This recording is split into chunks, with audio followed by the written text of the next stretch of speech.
10월 28일 월요일 새벽 제단을 여러분과 함께 나눌 신병욱 목사입니다. 우리 다 함께 기도하겠습니다. 살아계신 하나님, 역사의 주관자이신 하나님, 오늘도 우리가 겸손한 마음으로 새벽을 깨웁니다.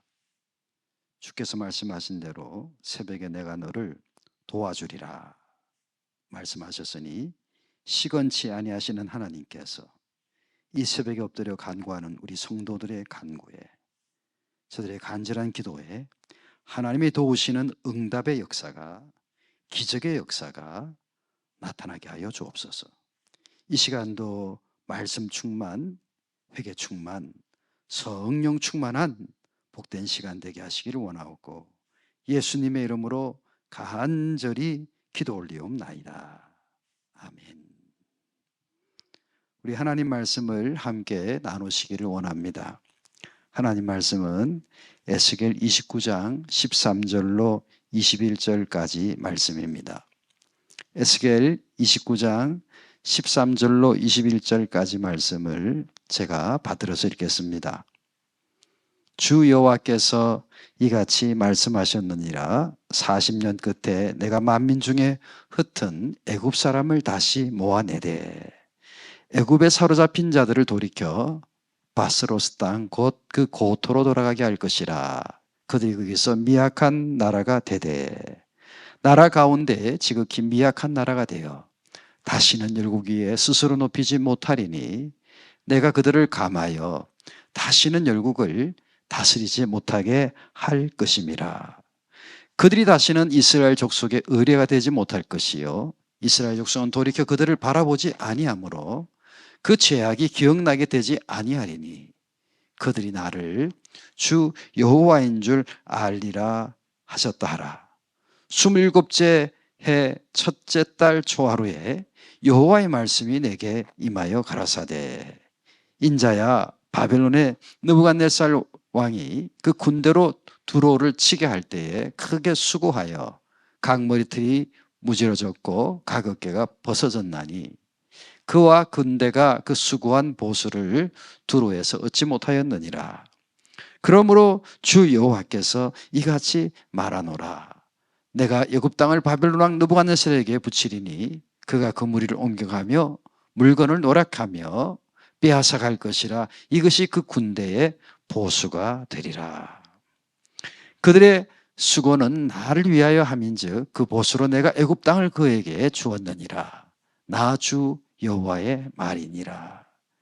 그날에 나는 이스라엘 족속에게 한 뿔이 솟아나게 하고 내가 또 너로 그들 중에서 입을 열게 하리니 그들이 나를 여호와인 줄 알리라. 아멘.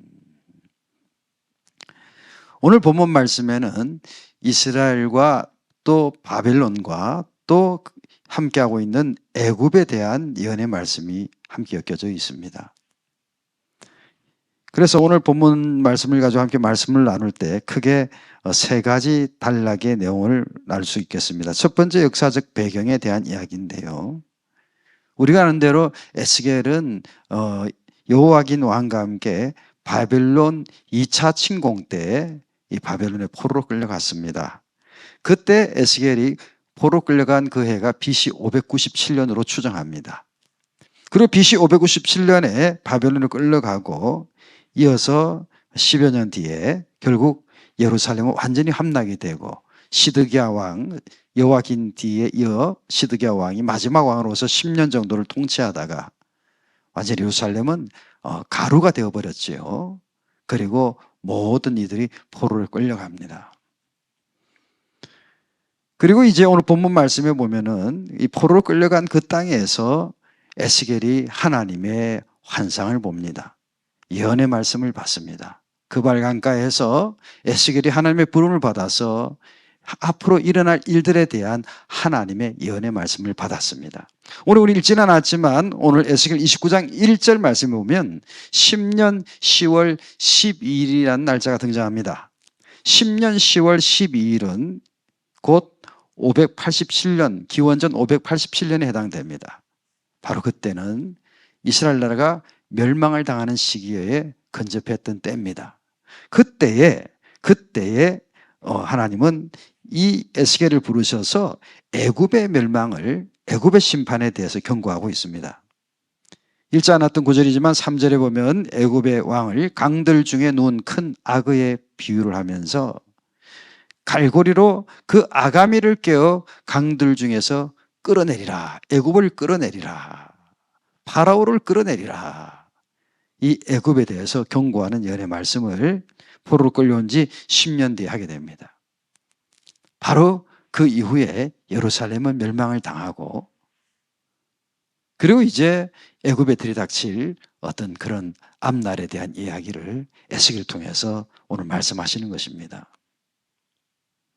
그리고 그 가운데 하나님께서 오늘 13절 말씀에 40년 끝에 만민 중에 흩은 애굽 사람을 다시 모아낸다는 그 말씀은 추정하건대 장차 포로로 끌려갔던 이들이 귀환하게 될 것에 대한 이야기를 기록하고 있는 것입니다. 그리고 애굽에 사로잡혀 갔었던 그 자들이, 애굽에서 사로잡혔던 그들이 바벨론에서 포로로 귀환하고 난 뒤에 바드로스라는 땅, 이나 애굽의 북쪽에 있는 중요한 도시인데요. 애굽의 역사 중에 보면 애굽 파라오의 첫 번째 왕이 이 바드로스 땅에서 태어났다라고 추정을 하고 있습니다. 그러니까 애굽을 상징하는 땅이죠. 그곳으로 다시 돌아오게 될 것이다 하는 예언의 말씀을 하셨습니다.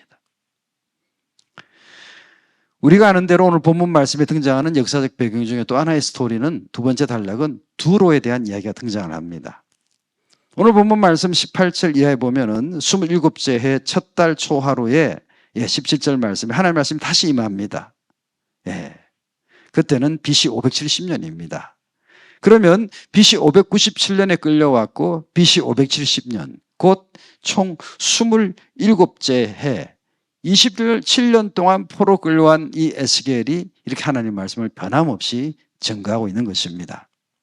그때 27째 해의 첫째 달 초하루에 두로에게 임한 심판, 18절 말씀에 보면 이 바벨론 왕이 두로를 공격했을 때 있었던 사건들이 다뤄지고 있습니다. 18절에. 두로가 참으로 바벨론 느부갓네살 왕의 공격을 잘 막아내었죠. 그래서 역사 기록을 보면 느부갓네살 즉위 7년부터 그 다음에 즉위 20년, 약 13년 동안을 두로를 공격했는데요. 결국 두로를 함락시키지는 못하고 조공을 받게 되었습니다.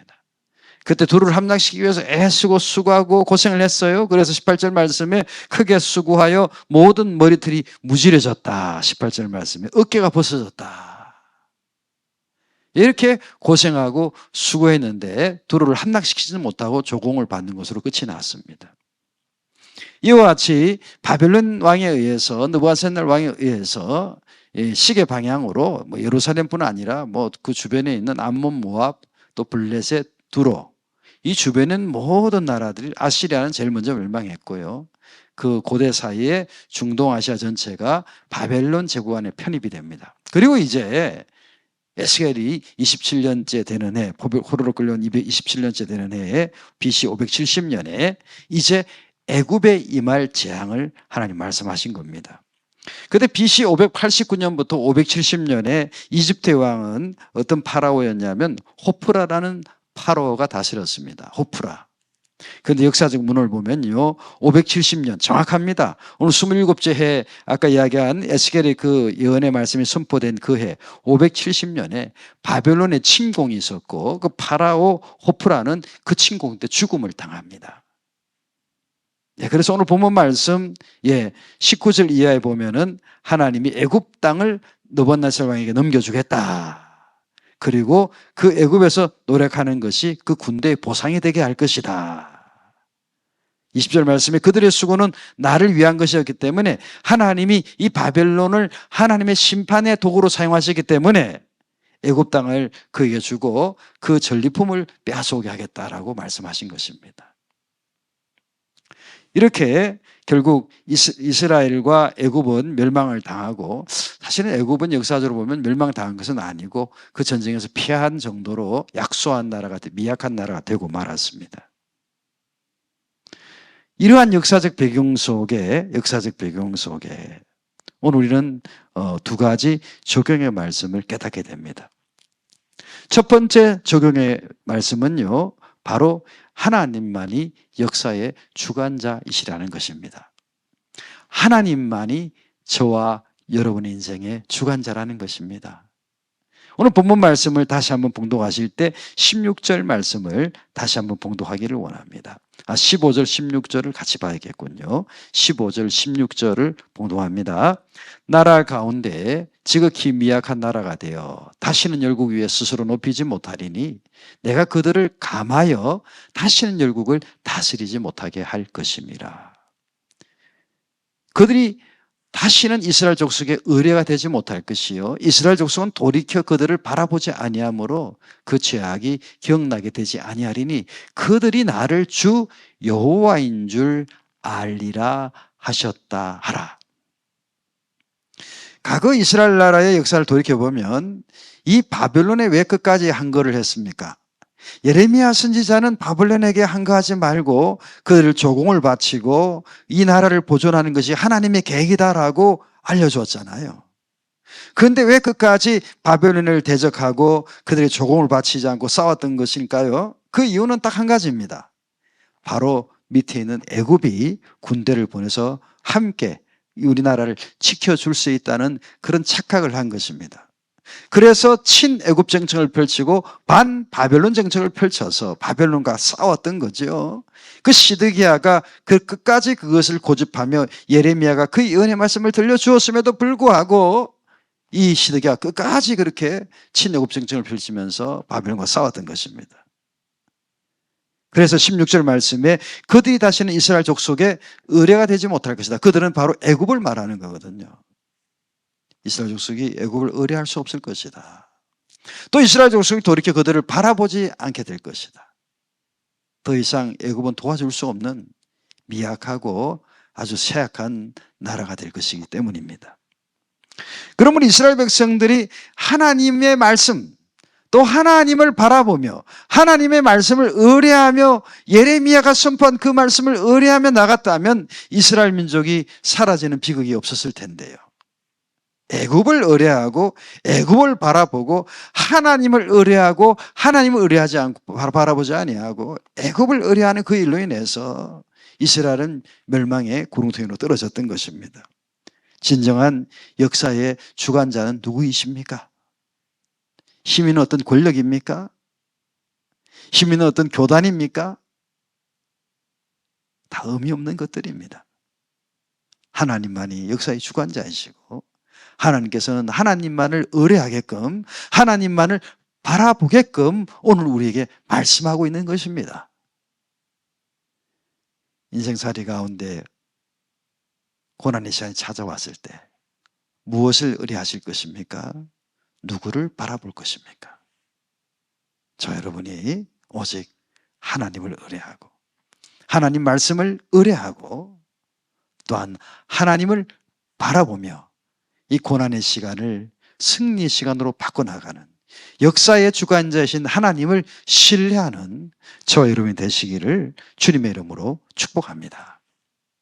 마지막 우리의 적용점은요, 하나님은 우리에게 기회를 주시고 우리에게 또한 구원 얻을 기회를 주시는데 결국에 하나님의 심판이 있다는 것을 기억해야 된다는 것입니다. 오늘 에스겔에게 처음 이 메시지를 주신 것은 에스겔이 포로 끌려온 지 10년째 되는 때예요. 10년 10월 12일. 그리고 실제로 애굽 땅에 전쟁이 일어나서 그 파라오 호프라가 죽음을 당한 그때는 에스겔이 27째 해 첫째 달 초하루입니다. 그러면 처음에 애굽에 대한 심판 예언이 일어난 것은 BC 587년이고요. 그리고 실제로 애굽이 그런 큰 어려움을 당한 것은 BC 570년. 그래서 결국 17년의 기간이 있었던 거예요. 이 예언의 말씀이 주어지고 17년 동안 하나님께서는 그때를 기다려 주신 거예요. 어떤 것을 기다려 주셨습니까? 말씀을 듣고 돌아오기를 기다려 주신 거예요. 하나님이 기다리시고 또 기다려 주시는 거예요. 또 기회를 주시는 거예요. 예언의 말씀을 통해 경고해 주시고 알려주시고 기다려 주시는 거예요. 근데 결국 이 이집트는 애굽은 하나님이 회개의 기회를 주셨지만 그 예언의 말씀과 하나님의 경고를 완전히 무시한 거죠. 그래서 파라오 호프라가 결국 바벨론의 침공으로 죽음을 당하게 되었던 것입니다. 그리고 그 이후로는 애굽이 일어서지를 못했어요. 우리는 역사를 알고 있지 않습니까? 애굽의 역사를. 바벨론 뒤에는요, 페르시아가 또 일어나서 애굽을 다스리게 됐고요. 페르시아 뒤에는 또 알렉산더 대왕 때에 또 그 다음에 로마 시대에 애굽이 또 식민지가 되었어요. 다시 일어서고 서지 못하고 있다가 심지어는 2차 세계대전 이후에 이스라엘이 그곳에 다시 돌아오게 되었을 때 6.1 전쟁 때 결국 이스라엘한테도 패배를 당하고 말았죠. 2000년 역사 동안 2500년 역사 동안 애굽이 다시 일어서지 못하는 것을 우리 역사를 통해 알고 있습니다.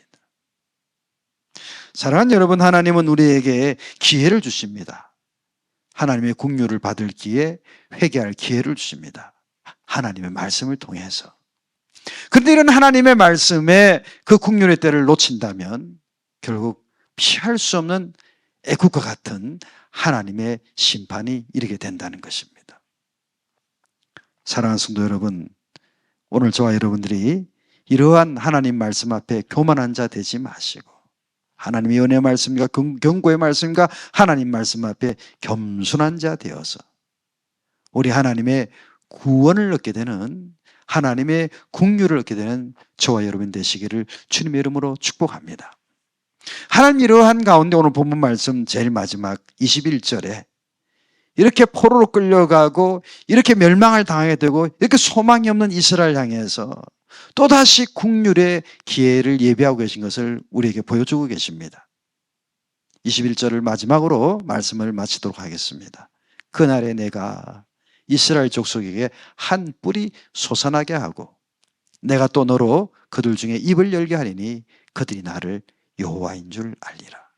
지금은 포로로 끌려왔고 지금은 예루살렘이 다 가루가 되었지만 그날이 오면 한 뿔이 솟아나게 해서 곧 주님의 날에 회복시킴을 우리 하나님께서 메시아의 상징을 가지고 이야기하신 것입니다. 절망 가운데 낙심하지 말고 소망을 주신 하나님만을 의뢰하며 하나님 앞에 교만하지 아니하고 온전히 회개함으로 나가셔서 그 한 뿔이 솟아나 그날이 이르게 되는 그날을 모두가 맞이하게 되시기를 주님의 이름으로 축복합니다. 우리 다 함께 기도하겠습니다. 살아계신 하나님, 오늘도 주의 말씀을 통해서 아버지, 우리의 역사 가운데 주관하시는 역사의 주관자이신 하나님을 만나게 하셨음을 감사합니다. 오직 하나님만이 다스리시고 오직 우리가 의지할 분은 하나님 한 분이시며 오직 우리가 바라볼 분은 하나님 한 분임을 고백하는 저희들 되게 하여 주옵소서. 행여 우리가 애굽처럼 회개의 기회를 놓치는 자 되지 않게 하여 주시고 하나님 말씀 앞에 겸손히 하나님의 음성을 따라 회개하며 나아가는 우리들 되게 하셔서 주께서 예비하신 그날 그 한뿔로 오실 우리 주님을 만날 수 있는 우리 모두가 되게 하여 주옵소서. 감사하옵고 예수님의 이름으로 간절히 기도 올리옵나이다. 아멘.